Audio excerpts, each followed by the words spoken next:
technically, if Cloud currently wanted to, couldn't he summon his own meteor to destroy the planet if he just wanted to be a butthole? Because there's this black materia that's strong enough to destroy the entire planet. You know, these super orbs that characters in Final Fantasy use to do magic, and it's pretty evident that it's a part of the lore for this thing to be able to destroy the planet. That's kind of the whole point of the story, is for them to stop this meteor, because this black materia will bring death. Like, technically, anybody that holds this black materia, couldn't you, in theory, say they have planet-busting power, technically, if they use that materia to be destructive? Like in Rebirth, like, Cloud technically has it, doesn't he? Along with other materia he decides to use, technically, doesn't he have this as a part of his standard gear? Wouldn't that technically mean by default, Cloud technically cause planetoid destruction, one could say? Not to mention that there's summons that, you know, Final Fantasy characters usually have to compete against. There's summons that state they have earth-shattering strength, but that's none of my business. Imagine being so strong to where all you need is an umbrella to literally use that as your sword to take on an actual mech. That's Cloud for you. Like, you can literally see it happening in cutscenes of him, like, battling a mech with a literal umbrella. Like, let that sink in. You guys know that how there's a lot of different Final Fantasies that have their own universes. The other Final Fantasies have their own stories and are not connected to other Final Fantasies in general, but they, even though they're different stories or universes or multiverses, they're different. They still have similarities throughout these universes. Like, a reoccurring theme in different Final Fantasies, like these summon godly divine entities, their interpretations of these similar summons. Like, this is not Final Fantasy VII. This is a totally different character, different universe. I'm just referencing this real quick. Hold with me for a second. Remember how Noctis was quite literally able to deflect a strike from this universe's versions of interpretations of Titan, the divine entity? Like, you know how he was able to parry attacks from these beings like this? If I was to tell you Cloud could do similar type stuff like how Noctis did, Cloud can do this type of stuff when it comes to fighting super powerful, huge, large entities, you probably would think I was crazy if I told you he can do that type of stuff too. Beings or summon entities in this universe that he has to clash with has crazy statements like having the strength to be able to raise continents with their hits, or even crazier statements like having earth-shattering strength.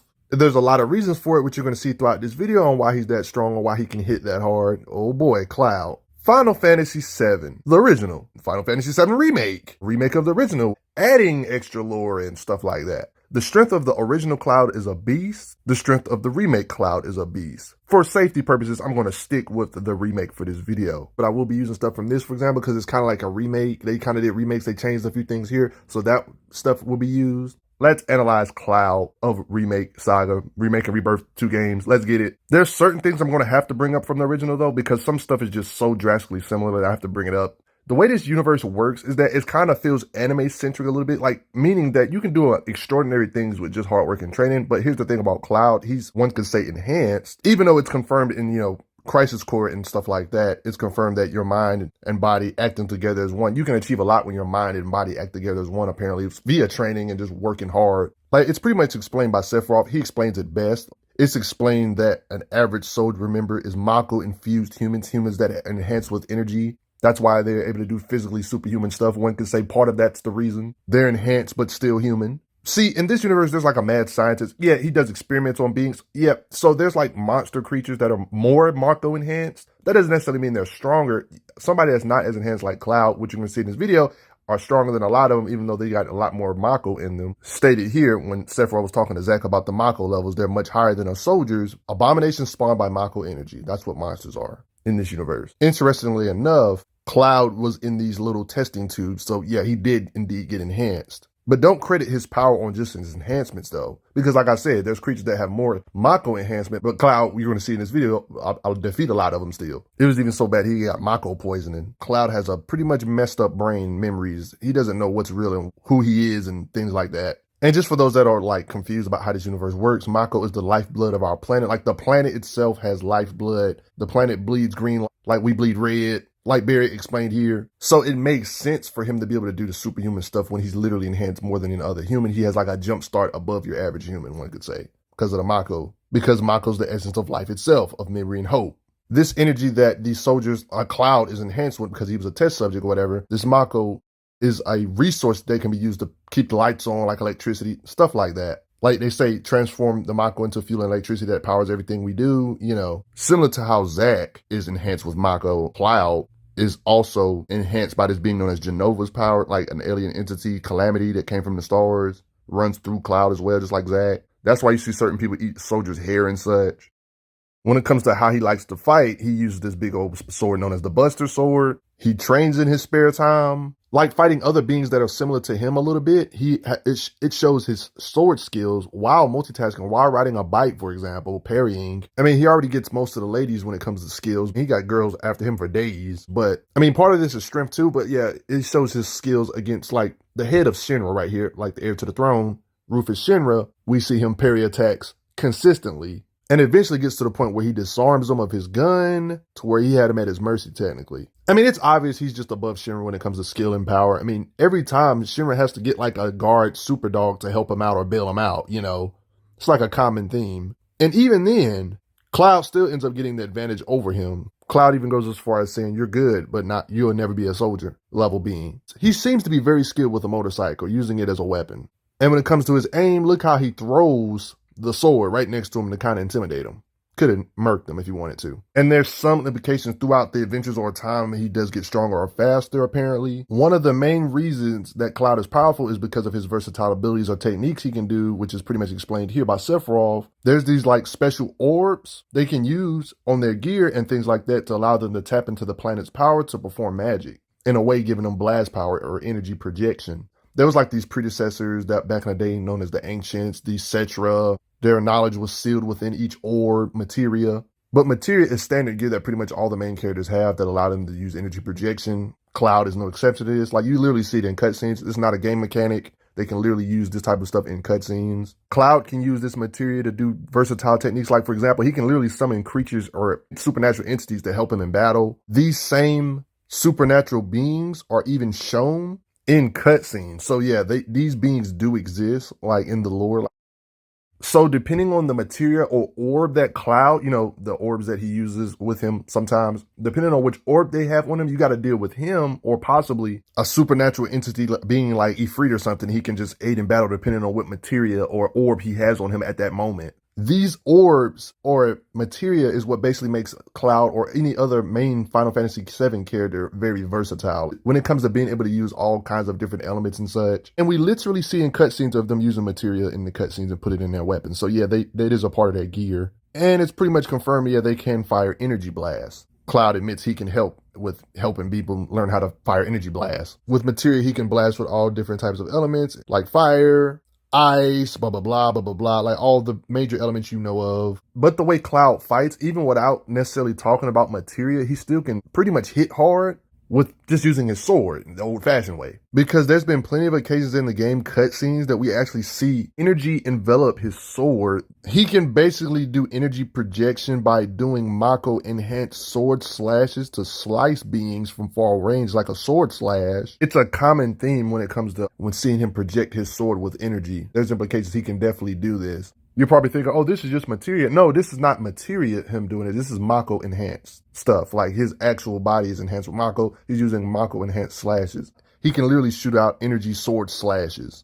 The game even calls it he's unleashing a wave of non-elemental Mako energy at an enemy. So yeah, we see it. I know this is a gameplay description. We see him use this in cutscenes. So yeah, it's a part of his set to be able to blast with Mako enhanced energy slashes, you know, sword slashes. Where you can literally see the energy coming off his sword. He can enhance his strikes with literal energy. When the whole crew is working together, you can literally see the energy around Cloud's sword. Like, yeah, he's enhancing his blows with energy. That's why he can cut so hard. As you can see. In Final Fantasy VII Rebirth, they imply that Cloud can do energy or imbue energy around his sword without necessarily using material like lightning, for example. And not with just lightning, apparently, he can do flame imbution, like literally imbue his blade with flame, apparently, in a new game. It's implied. Like, I don't know how clear-cut it gets in this, where we literally see energy get imbued from Cloud as a part of his moveset. And the animators actually animated this, so it is implied he can imbue his sword with energy to amplify his attacks, to make like a energy vortex, or one could say tornado type of combination. Now, when it comes to his raw muscle strength, this is not something he specializes in, but he's definitely stronger than your average human for his size. I mean, look, there's implications on occasions like this. This guy's massively bigger and looks stronger, but when he handshakes him, you see Cloud hurt him, as you can see. This is cooler than you think, because these are the type of beings that Cloud has to fight against, like these Turks, for example. Like, you see how bulky this guy is? He actually gets physically overpowered. Like, it shows that size means nothing in this universe. Like, yeah, these are the beings Cloud has to fight against. beings in the description of their lore, they talk about how they use their superhuman, their physical paralysis, like, so it lets you know that they're physically a beast, despite him not being the biggest guy. I mean, don't be surprised if I bring this up later, but yeah, it's literally confirmed that the Turks, these little beings in these suits, are stronger than what they look. Like, look how bad he got beat up. Yeah. And when it comes to analyzing how strong he physically is, you can kind of look at the occasions when he actually jumps. Like, he definitely doesn't skip leg day, because when all this was falling, you can see the height on which he can jump. Superhuman stuff. I mean, your muscles and legs can't be weak when you can jump like this, for example.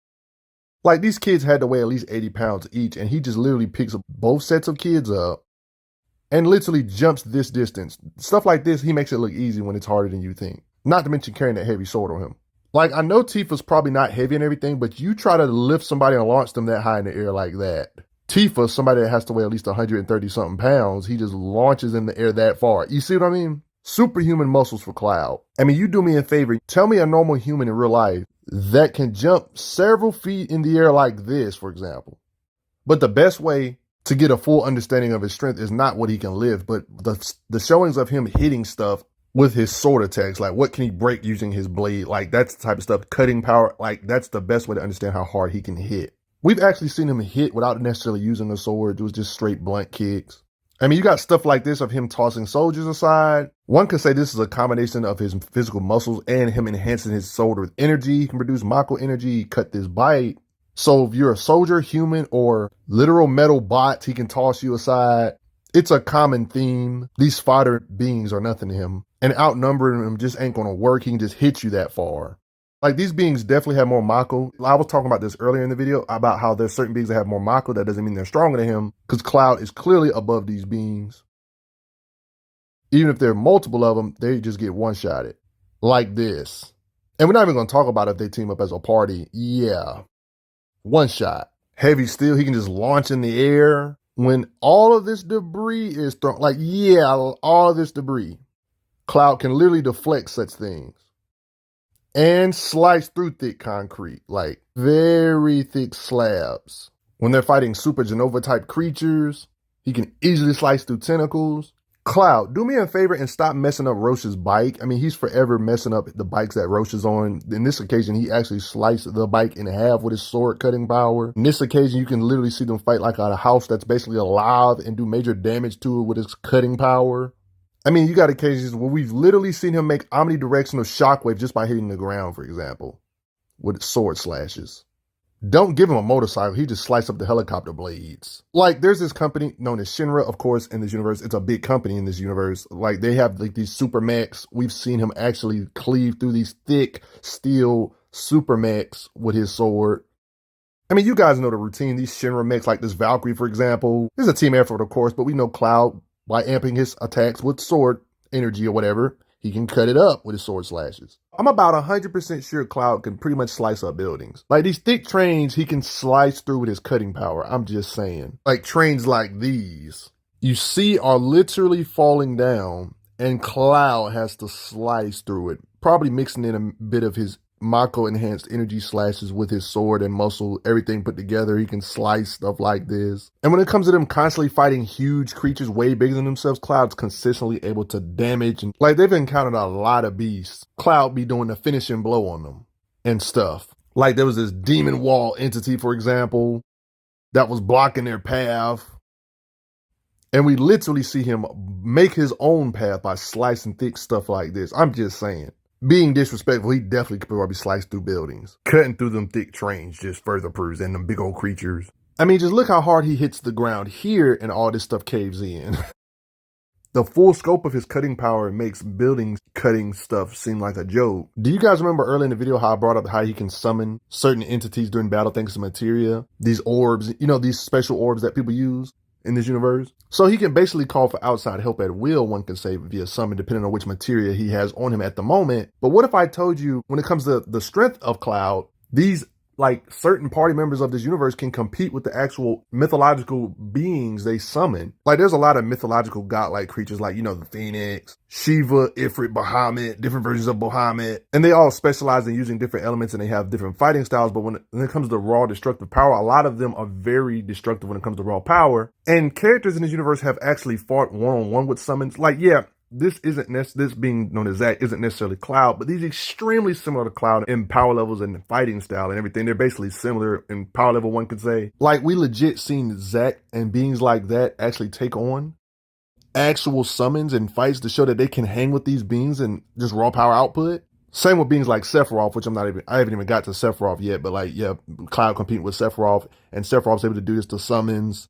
Just gives you implications on what their power level should be. So I think it's fair to say if beings like Zack can compete with certain summons and fight them one-on-one, this same concept should apply for Cloud and certain members of the party. If they're strong enough, they could definitely compete with these beings they summon, which kind of makes their power level look even more crazier. Like, this is just one example, but like, there's this summon entity known as Gilgamesh.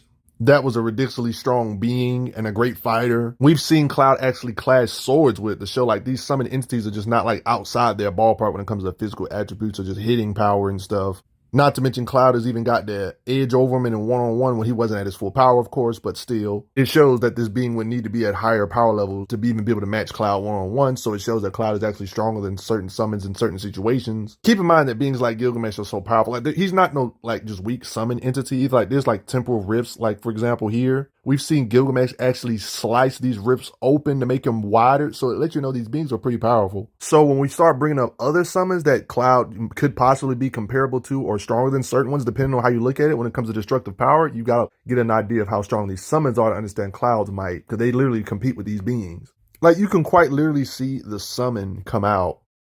Zack even mentioned a summon who called it out, so that you know he actually sees the actual summon that he actually had to fight. One of these summons is this ridiculously strong being known as Titan. He's a being that has unleashed earthquakes so great that it caused an entire continent to rise. This was reiterated in the gameplay when it was talking about the lore of this universe.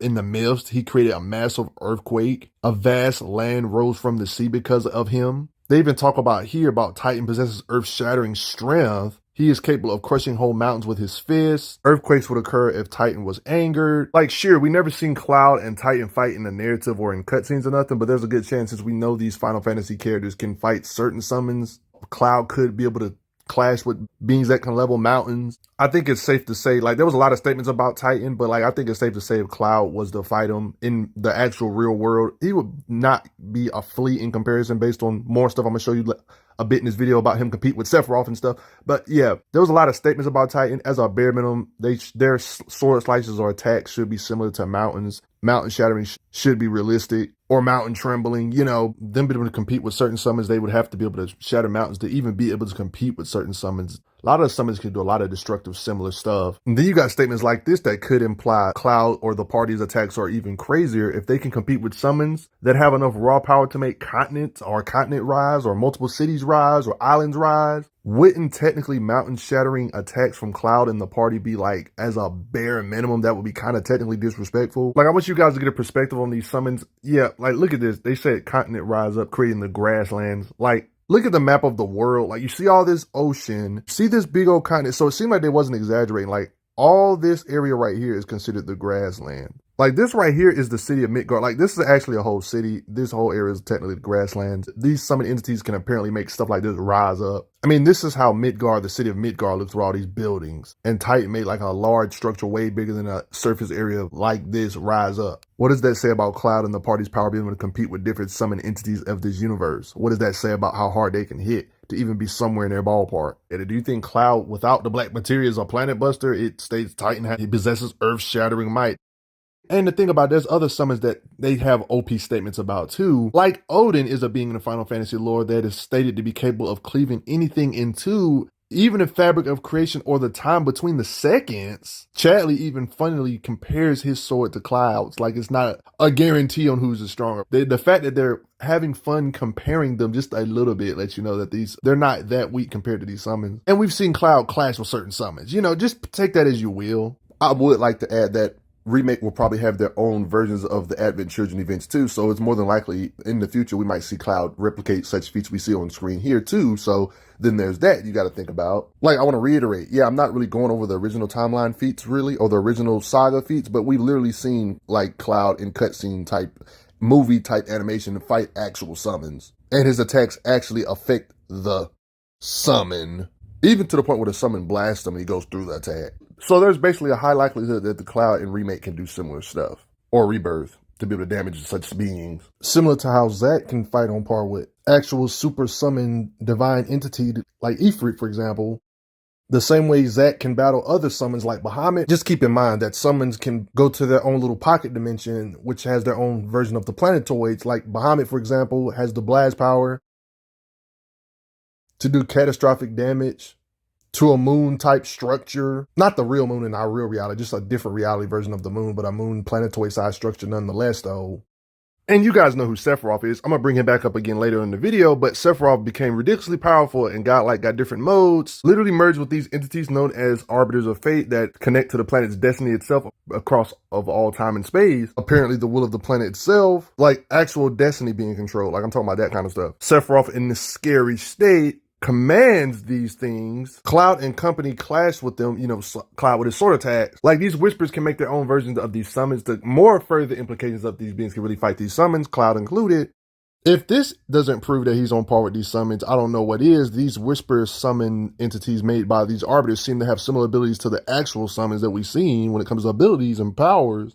Sephiroth ends up gaining the similar abilities like these harbingers. No, guys, I'm not playing like Sephiroth when he became like fused with the Arbiters and then commands the Arbiters. He created his own minion, made his own version of a whisper summon entity that has similar powers to this entity we're used to. Like it has abilities like Giga Flare, similar abilities to what we're used to in their blast power and stuff like that. So it seems like he can literally make his own version of these summons that are just as powerful or somewhere in the same ballpark with, showing that these characters really do have to fight on par with these beings. And this is Sephiroth's creation, and we've seen Cloud do this to the main Sephiroth body with just his blunt sword strikes attack. You know what I'm saying? I'm gonna bring this back up though. He's got to be stronger than the summons that he's creating. Like I know people hate VR feats, so that's why I'm purposely not using the occasions of them fighting the summons in the VR to prove my point. I'm showing like real actual fight situations, even though the VR is definitely real danger, but I'm not getting into that in this vid. But so yeah, I think just like the original games, Cloud can do stuff like clashing with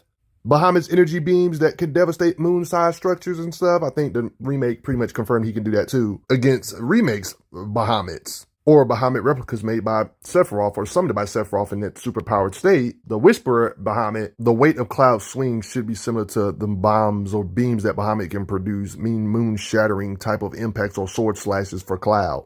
Amping his sword with energy, and Mako and stuff can do these type of things. I haven't really got on the fact that part of the reason why Cloud could be able to hit so hard is because a mixture of a few things. His muscles, his huge sword he can swing around. He can put energy, enhance his sword attacks with energy, Mako energy infused hits and stuff. And materia, one could say, enhance his sword hits with materia enhancement as well, but also his fighting speed. He can hit fast. Like there's other super beings that he fights, like Roche, for example, he's fought in the past, who's an enhanced being. They emphasize speed on how fast this guy is. Like he's one of those characters that can move faster than I can see, or like a blur. Like you can even see instances like this, the burst speed of him just zipping towards Cloud, and Cloud can easily react to him in time. It's stuff like this to show Cloud's reflexes. Even when he's getting surrounded by bullets, he can block them all.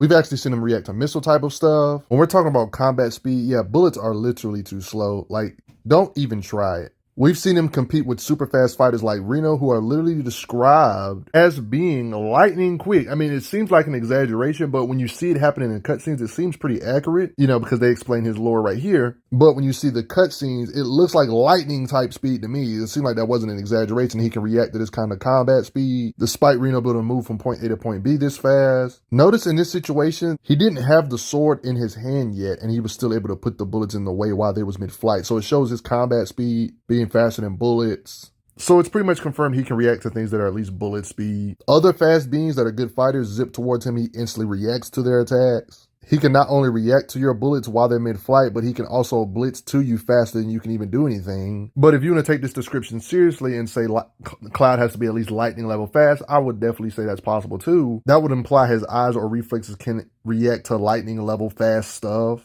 200,000 miles per hour at least. That's the speed of lightning when you Google it. I mean, it's a constant routine of Cloud being able to compete with Reno in speed.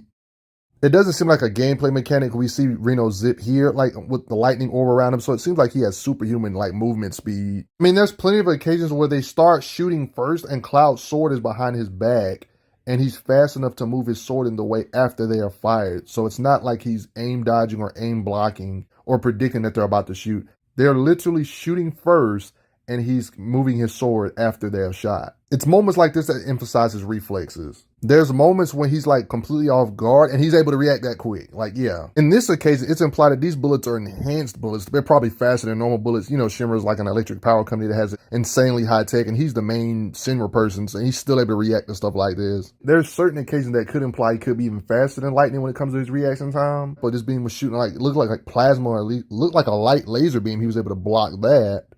Does this prove he could react to light speed attacks if need be? Like, it's implied these are actual lasers that Cloud had to move out the way of. Along with Cloud having reflexes, like his eyes can see stuff moving at ridiculous speeds, but Cloud himself can move like a blur when it comes to fighting speed. Like I'm talking about, there's moments where Cloud can actually go from point A to point B and at ridiculously fast speed moments. Like there's moments like that for him. Similar to the opponents he fights, they can move ridiculously fast from point A to point B. Speed to like literally blitz at you at ridiculously fast speed.